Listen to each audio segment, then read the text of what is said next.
सत्तारूढ़ आम आदमी पार्टी, भारतीय जनता पार्टी और कांग्रेस सहित प्रमुख दलों ने दिल्ली के मतदाताओं को लुभाने के लिए अनगिनत वादे किए हैं, लोक लुभावने प्रस्ताव दिए हैं, लेकिन दिल्ली की 70 सीटों पर कौन बाजी मारेगा, किस पार्टी की कितने सीटों पर जीत होगी, यह दिलचस्प सवाल बना हुआ है।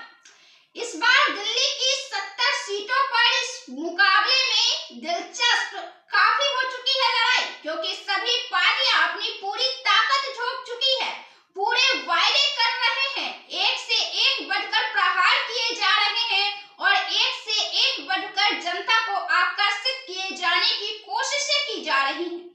आपके लिए यह चुनाव बहुत अहम साबित हो सकता है। पार्टी ने पिछले 2 कार्यकालों में दिल्ली की सत्ता पर अपना कब्जा जमाया, लेकिन अब उसे कई मुश्किलों का सामना करना पड़ रहा है। अरविंद केजरीवाल की अगुवाई में आप लगातार तीसरी बार सत्ता में आने की उम्मीद कर रही है, लेकिन इस बार उसे कई चुनौतियां झेलनी पड़ रही है। पार्टी की सबसे बड़ी समस्या है मतदाताओं की उदासीनता और सत्ता विरोधी भावना।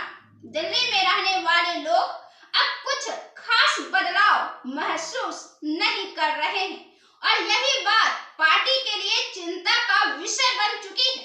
इसके अलावा भ्रष्टाचार के आरोप, नागरिक सेवाओं में सुधार की कमी ने भी आपकी छवि को प्रभावित किया है। हालांकि आपकी कल्याणकारी योजनाएं जैसे मुफ्त बिजली, पानी और शिक्षा के क्षेत्र में किए गए सुधारों ने पार्टी की लोकप्रियता को और उसकी साख को बचाए रखा है, लेकिन सवाल ये है कि क्या ये योजनाएं इस बार भी पार्टी को फायदा पहुंचाएगी और उसे प्रचंड जीत दिलवाएगी।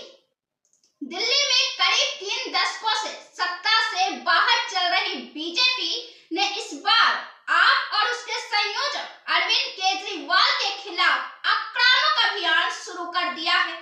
बीजेपी ने जोर शोर से आपके खिलाफ भ्रष्टाचार और शासन के आरोप लगाए हैं और उसने चुनावी प्रचार में केजरीवाल सरकार की नाकामियों को उजागर किया है। बीजेपी पार्टी भोजपुरी में बने गाने जो अरविंद केजरीवाल की खामियों पर बने हुए हैं, सोशल मीडिया पर तेजी से वायरल हो रहा है। अरविंद केजरीवाल पर कई तरह से अटैक किए जा रहे हैं। बीजेपी का कहना है कि केजरीवाल सरकार ने दिल्ली के नागरिकों के लिए कोई विशेष कार्य नहीं किया है और केवल अपनी छवि सुधारने के लिए योजनाएं लागू की हैं। हालांकि बीजेपी की मुश्किल यह है कि दिल्ली में कोई विश्वसनीय चेहरा नहीं है जो पार्टी के पक्ष में काम कर सके। प्रहार कर रहे हैं तो जेपी नड्डा, अमित शाह, योगी आदित्यनाथ।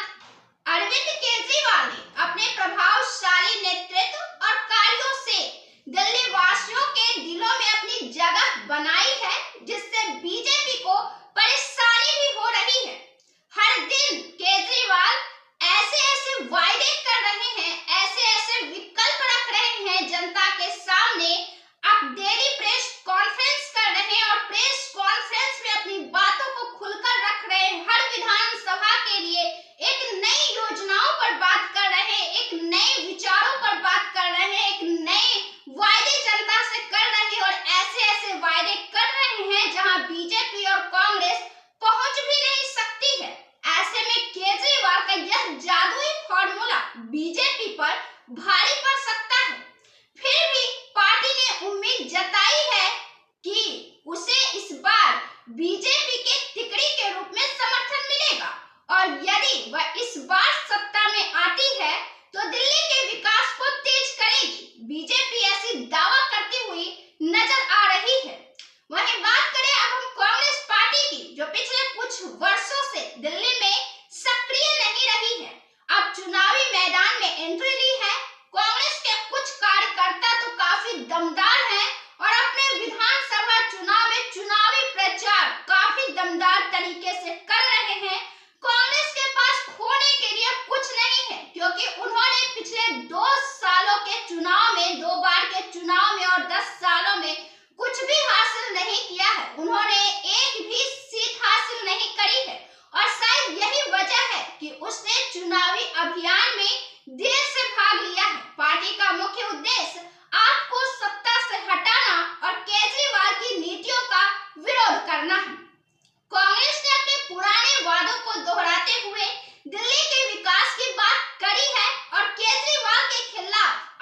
चलन छेड़ा है।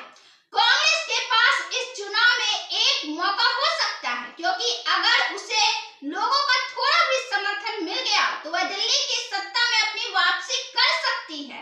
हालांकि पार्टी के पास न तो मजबूत चेहरा है, न ही स्पष्ट चुनावी रणनीति है, फिर भी कांग्रेस अपनी पूरी ताकत झोंकने के लिए तैयार है।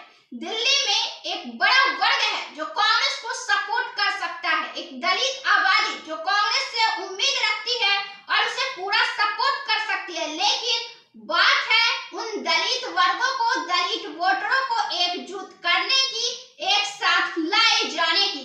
राहुल गांधी ने तो सीधे केजरीवाल पर अटैक कर दिया है और केजरीवाल पर अटैक करने के लिए उन्होंने मोदी की भी तारीफ कर दी है। वहीं लोकसभा चुनाव में केजरीवाल और राहुल गांधी दोनों एक थे मोदी को शिकस्त देने के लिए, लेकिन अब दिल्ली में केजरीवाल को शिकस्त देने के लिए राहुल गांधी मोदी की भी तारीफ कर रहे हैं। देखा जाए तो आंकड़ों से यह निष्कर्ष निकलता है कि बीजेपी पार्टी अपने वोट प्रतिशत पर दिल्ली में काबिज बनाए हुए है।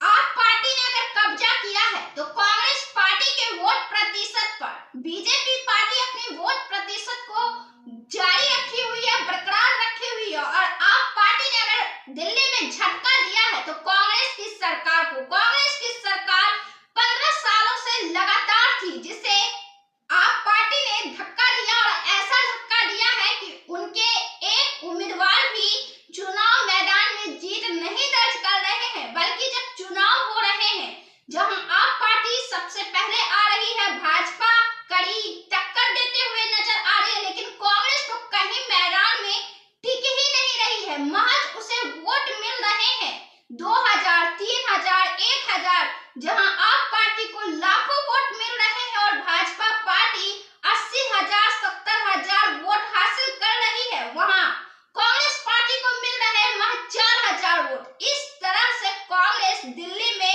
पिछड़ी हुई है। लेकिन अब हम बात करें सर्वे की।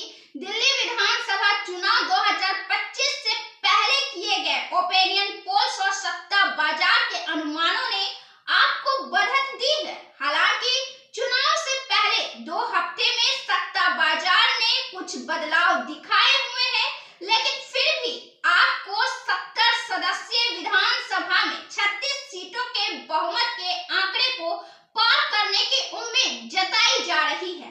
हालांकि बीजेपी और कांग्रेस दोनों ही अपनी ताकत आपको चुनौती दे रही है। ऐसे में दिल्ली के मतदाता की इच्छा और उनकी प्राथमिकताएं चुनाव के नतीजों को प्रभावित करेगी, चुनाव के नतीजों को तय करेगी। चुनावी समय अब नजदीक आ रहा है।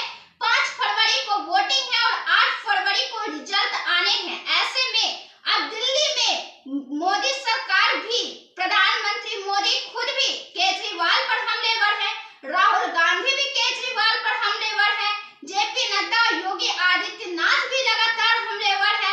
ऐसे में केजरीवाल को बीजेपी के बड़े-बड़े धुरंधरों को चुनौती देना है, राहुल को चुनौती देना है, अपनी योजनाओं को भी, केजरीवाल की योजनाओं को भी बीजेपी टक्कर दे रही है। ऐसे में केजरीवाल को सत्ता में आने के लिए उन योजनाओं को भी टक्कर देना है। कुल मिलाकर देखा जाए तो दिल्ली की लड़ाई फिलहाल काफी दिलचस्प चल रही है। ऐसे में जनता यहाँ